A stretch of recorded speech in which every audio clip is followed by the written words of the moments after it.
AI akan mengambil pekerjaan manusia. Masa sih? Sumpah men, ini adalah topik yang udah pernah gue bahas di tahun 2018.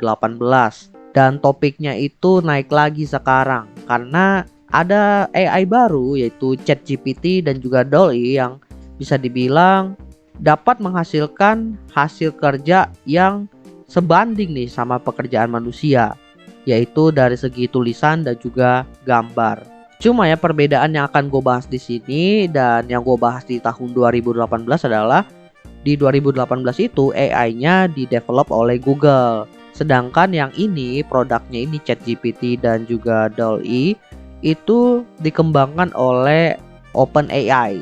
Sebuah perusahaan yang memang fokusnya itu di penelitian artificial intelligence. Jujur, gue dengerin lagi episode gue yang tahun 2018 itu untuk nge-refresh apa aja yang gue bahas. Siapa tahu gue mengalami perubahan pemikiran. Dan ternyata setelah gue denger sampai habis, pemikiran gue masih sama. Menurut gue AI itu mungkin menggantikan pekerjaan manusia, tapi tidak langsung atau bisa dibilang tidak sepenuhnya take over. Gue punya dua alasan di sini ya, terlebih untuk kasusnya si ChatGPT dan juga DALL-E yang diproduksi oleh OpenAI.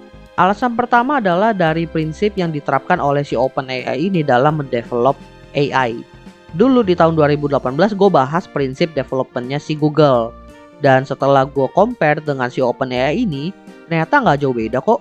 Cuma bedanya mereka itu ada 4 poin. Dimana poin pertama itu, manfaat AI ini didistribusikan kepada masyarakat dan tujuannya itu memang untuk humanity.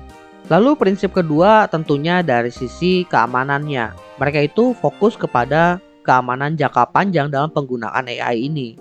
Lalu prinsip ketiga itu mereka masih fokus kepada pengembangan artificial intelligence saja, belum sampai ke AGI.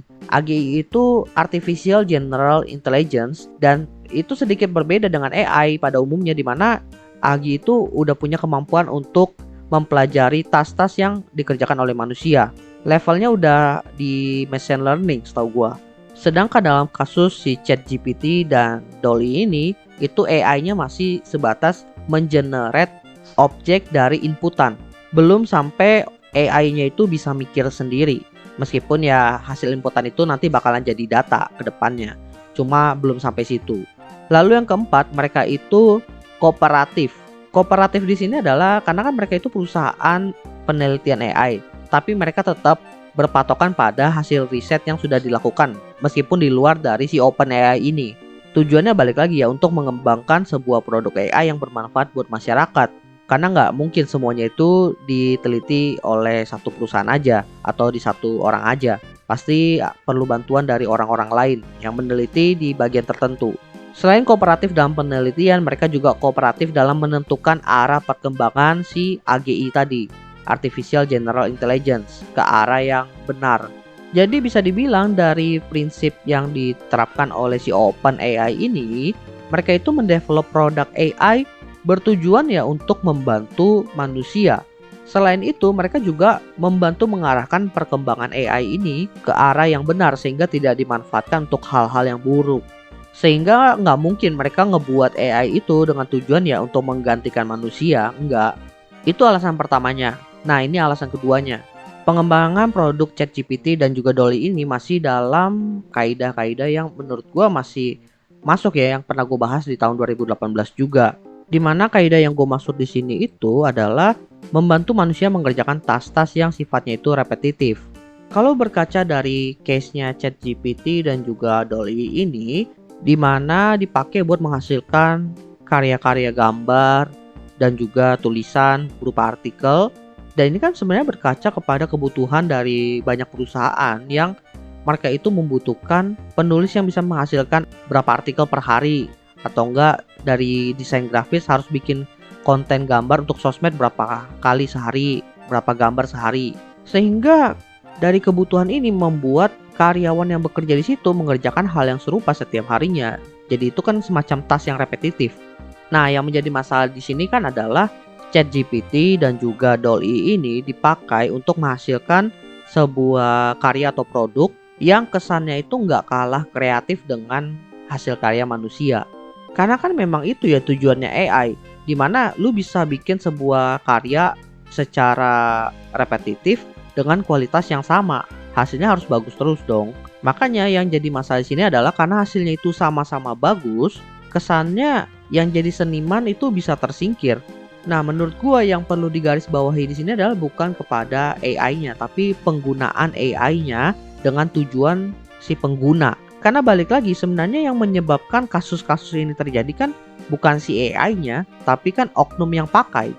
In the end ya, meskipun AI ini nantinya dipakai oleh perusahaan, orang-orang yang bekerja sebagai desain grafis, sebagai penulis, konten kreator, mereka juga tetap ada di sana sebagai quality control. Karena pastinya nggak mungkin hasil yang dikeluarkan oleh AI ini bakal 100% sesuai. Tentunya ada settingan-settingan yang cuma diketahui oleh orang-orang yang bekerja di bidang itu ya, yang nantinya perlu diinput lagi ke si AI-nya agar menghasilkan sebuah karya atau produk yang diinginkan atau sesuai dengan kebutuhan.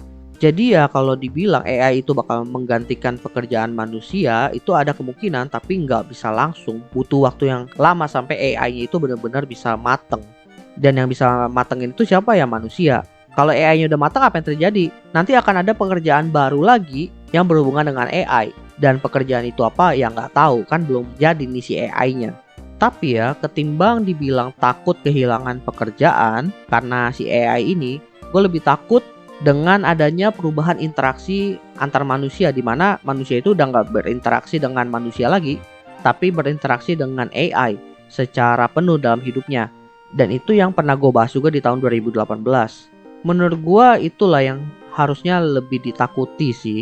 Karena kalau bicara pekerjaan mati itu udah banyak kejadian bahkan sebelum ada AI. Tapi yang lumayan berpengaruh adalah bagaimana cara hidup manusia berubah kalau nanti AI itu sudah mateng.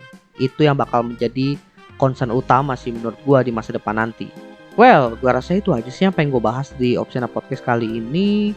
Semoga bermanfaat buat teman-teman dan bisa memberikan gambaran ya kepada teman-teman tentang bagaimana AI itu sebenarnya berdampak positif buat manusia, asalkan tidak dimanfaatkan dengan buruk nih oleh oknum-oknum yang tidak bertanggung jawab. By the way, jangan lupa follow Instagram Opsiana Podcast di @opsianamedia, karena di situ akan ada informasi-informasi menarik seperti update dari Opsiana Podcast dan konten-konten menarik lainnya yang pastinya nggak boleh terlewatkan oleh teman-teman.